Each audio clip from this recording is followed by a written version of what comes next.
Good Monday, welcome to TheRoughCuts. I'm Arlen, and I'm going through my cinematic blind spots, and this week I am checking out the movie that is, I think, number 75 or 74 on the IMDb, namely The Green Mile from 1999, directed by Frank Darabont. What I initially knew, or thought I knew about this movie, was that it was a second-rate Shawshank Redemption, because Shawshank Redemption was the first film directed by Frank Darabont. It's set in a prison, it's almost 3 hours long, and it's a really good drama movie that got very successful. And it's a Stephen King adaptation.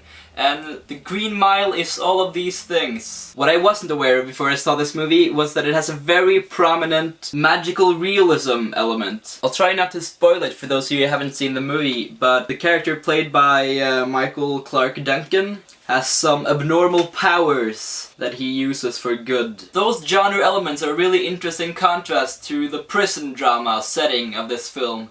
And I think that makes the film a lot more entertaining than it would have been, and much more entertaining than The Shawshank Redemption is. Like a lot of movies from that time, including Titanic and a movie I reviewed in this Blind Spot series, namely Saving Private Ryan, this movie's bookended with modern day scenes with old people playing the main characters of the film and recollecting their youth.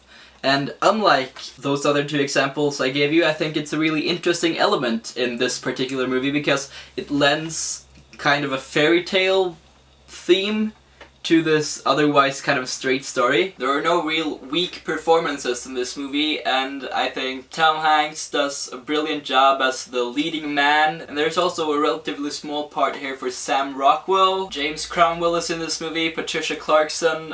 It's a really nice ensemble cast. I'm guessing some of you have heard the pretty recent news story of a 51-year-old actor who married a 16-year-old aspiring singer, I guess? Well, that creepy old dude named Doug Hutchison plays a major character in this movie, and he seems to play up his public image as a real douchebag. But during the course of the movie, you kind of get sympathy for him without maybe liking him. All in all, this is a really good movie. It's probably my favorite Frank Darabont movie, and you should go watch it at some point. And I'll see you next week. Woo!